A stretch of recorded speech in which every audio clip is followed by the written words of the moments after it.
Aujourd'hui, quand tu réussis, ou bien quand tu as fait quelque chose que tout le monde apprécie, tu peux réécrire ton histoire Et ça. pour rendre ça Le plus storytelling, beau, tu vois, voilà. Moi, je n'aime pas faire ça. Ouais. J'aime dire la vérité. Je partais à Londres dans le but de me chercher. Voilà. Donc, tu partais pour caler. Je partais pour caler.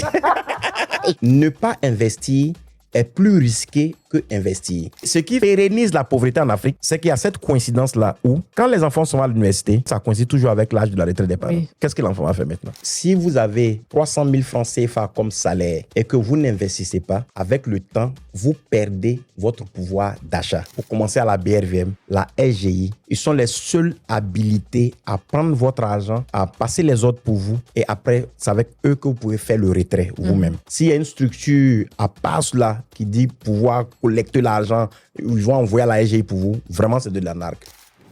Aujourd'hui, j'accueille Daniel Agré, directeur général de Sika Finance et fondateur de Sika Advisory. Son parcours combine une solide formation, une maîtrise en économie à l'université Félix Houphouët-Boigny et un master en banque et finance à la London Metropolitan University et une riche expérience internationale de plus de 10 ans sur les marchés financiers, notamment chez Bloomberg, avec des passages à la City de Londres, à Genève et à Dubaï. Rentré en Côte d'Ivoire en 2018, il a mis son expertise au service de la région en créant Sika Advisory, un cabinet dédié à la formation, au conseil en investissement boursier et à la levée de fonds, puis Sika Finance.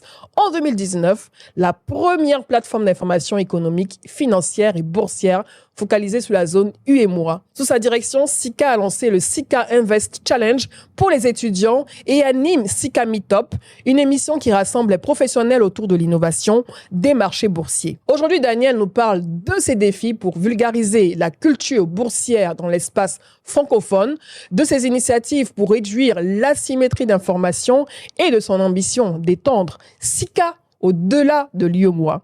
Installez-vous confortablement. Vous êtes bien sûr là où il faut et ça démarre maintenant.